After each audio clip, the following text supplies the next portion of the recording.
Pessoal, sejam bem-vindos a mais um episódio de Escrituras e Café. Sou o Claudio, graças a paz. Olá, sou Darlan, paz de Cristo. Nesse episódio vamos falar sobre o nosso papel de ser sal da terra e luz do mundo. Antes de entrar em nosso tema, se inscreva no nosso canal, ative o sininho para não perder nenhum de nossos episódios. Vamos juntos explorar as maravilhas da graça divina. Pegue sua Bíblia, sirva-se de uma xícara de café e vamos começar. Hoje vamos refletir sobre Mateus 5, 13 e 16.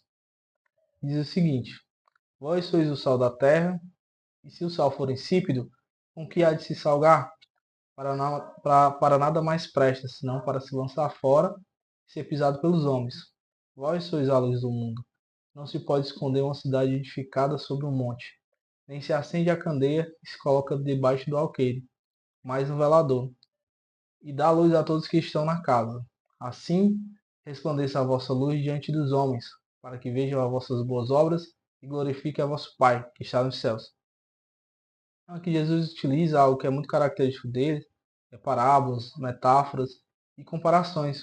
Ele pegava elementos comuns da cultura da época, como pecuária, agricultura e situações do dia a dia, para comunicar verdades profundas.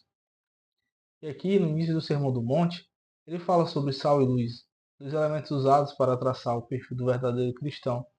O teólogo alemão, Dietrich Bonhoeffer, que morreu sob o regime nazista, chamou isso de característica da igreja visível.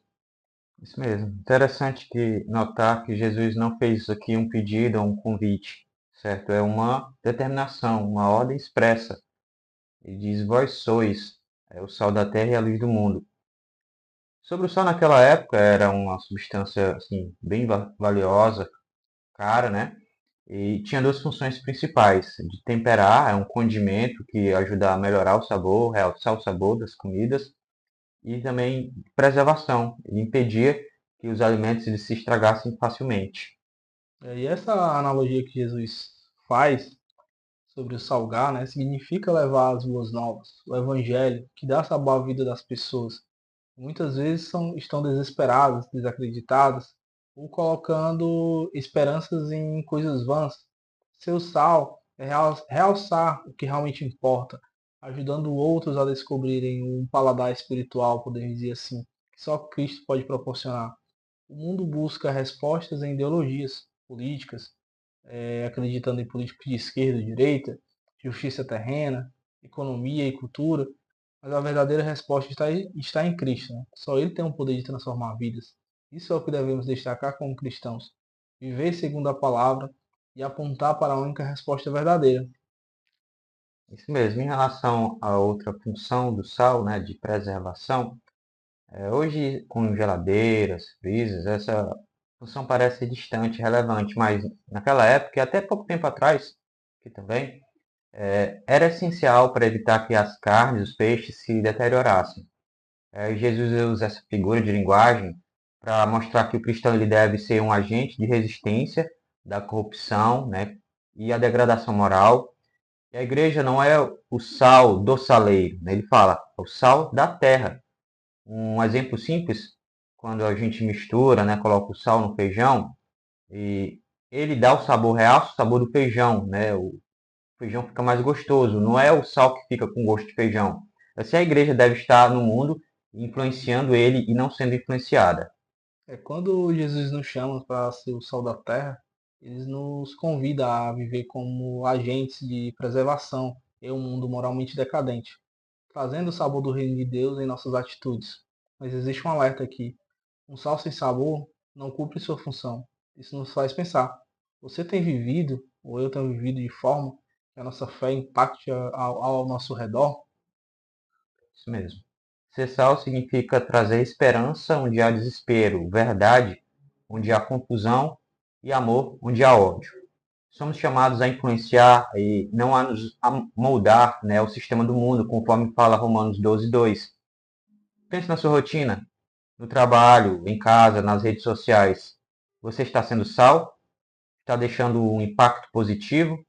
Está sendo luz? Às vezes, pequenas atitudes, como um sorriso, uma palavra de encorajamento, um amigo seu, um familiar seu, né? Ou até mesmo compartilhar a verdade de Deus, podem iluminar a vida de alguém que está em trevas. É interessante a gente trazer alguns números impactantes sobre a realização da ação de se tornar o sal. A gente tem algumas organizações mundiais, exemplo dela, a World Vision, é uma das maiores organizações cristãs de ajuda humanitária. Ela atua em quase 100 países, beneficiando aproximadamente 3,5 milhões de crianças e suas comunidades, por meio de programas de saúde, educação e desenvolvimento econômico.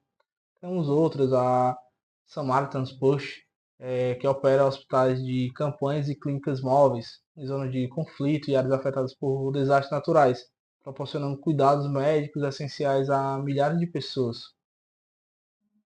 Também temos o Ministério TOS, que ajuda crianças, né, de rua, dependentes químicos e necessitados.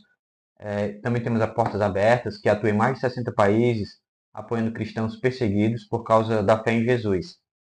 O que você está fazendo para ser o sal da terra? Como sua igreja atua para mudar o mundo? O mundo só não se deteriorou por completo porque Deus colocou sua igreja aqui com essa responsabilidade. Cristo ele nos traz isso, informando que a brevidade não aconteceria por conta dos eleitos, né? Então somos chamados para ser solução, não parte do problema. Agora falando sobre a luz, ela ilumina, revela o caminho e dissipa a escuridão. Jesus é a luz do mundo. E nós devemos refletir essa luz. C.S. Lewis ele diz o seguinte: todo cristão deve se tornar um pequeno Cristo. O propósito de tornar cristão não é outro, senão esse.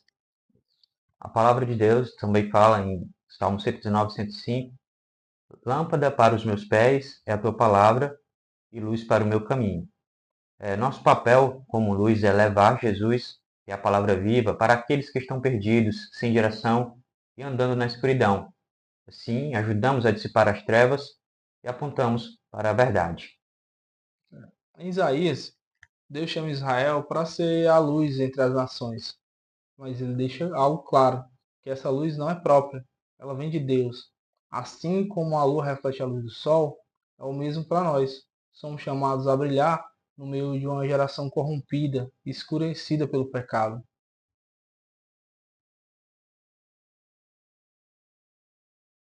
Perfeito.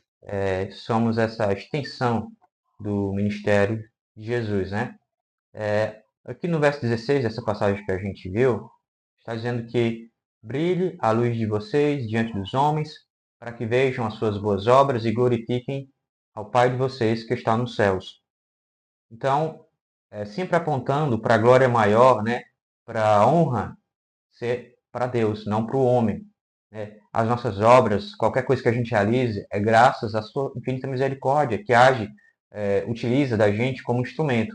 Então perceba que a ação de Deus por meio de nós, e no fim vai redundar em glória para Ele. Fazemos o que fazemos, deve apontar para a honra e glória para Ele, que é o único digno. É verdade. Ser sal e luz significa fazer a diferença no mundo, significa lutar pela justiça, denunciar o mal, impactar vidas, sempre refletindo a verdade do Evangelho. Então não se conforme, não se isole, seja uma influência positiva, mesmo que signifique nadar contra a corrente. Isso mesmo. O sal, ele não tem serventia dentro do saleiro, sim despejado sobre a comida, sobre as carnes. Da mesma forma, a luz só é útil, né, em um lugar visível, não escondida. Então, é assim que o crente deve se portar. Todo cristão tem essa responsabilidade, que é a essência do discipulado, de influenciar positivamente o mundo, né, contribuindo para que haja menos pobreza, haja mais paz, menos desigualdade, mais liberdade, não negociando a sua fé, também defendendo a verdade. O cristão ele tem que estar intimado, né, está convocado a sair das igrejas, sair dos templos, né? Ele só tem uma serventia maior meio ao mundo, né? Buscando onde ele passa ser reflexo de Deus, de Jesus Cristo. Então, Mateus 22, quando o Senhor fala dos dois maiores mandamentos, né? Ele resume os 10 mandamentos. Ele diz: ame ao Senhor, seu Deus, de todo o seu coração, de toda a sua alma, de todo o seu entendimento. Esse é o primeiro mandamento.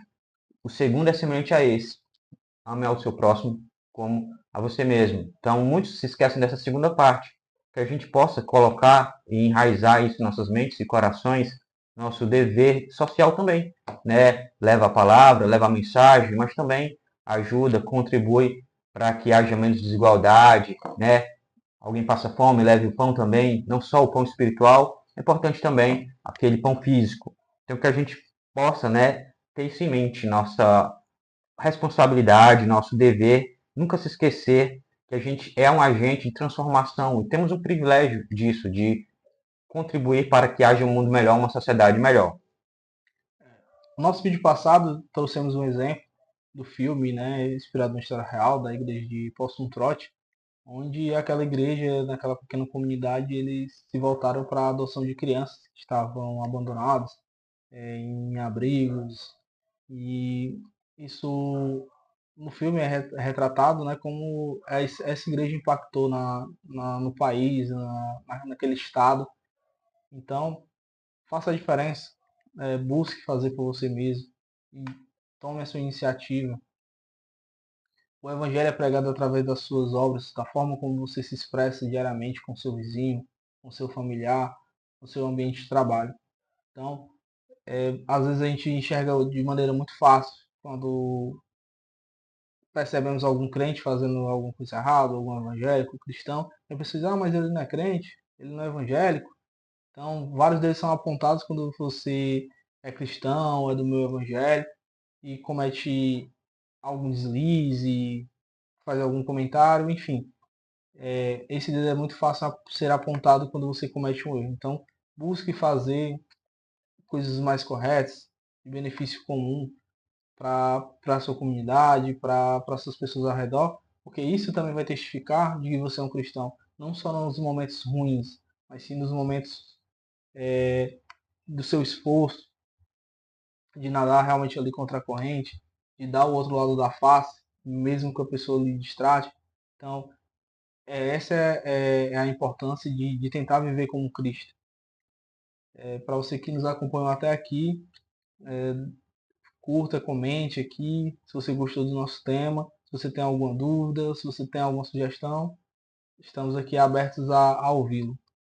Isso aí. Graça e paz. Tchau, tchau.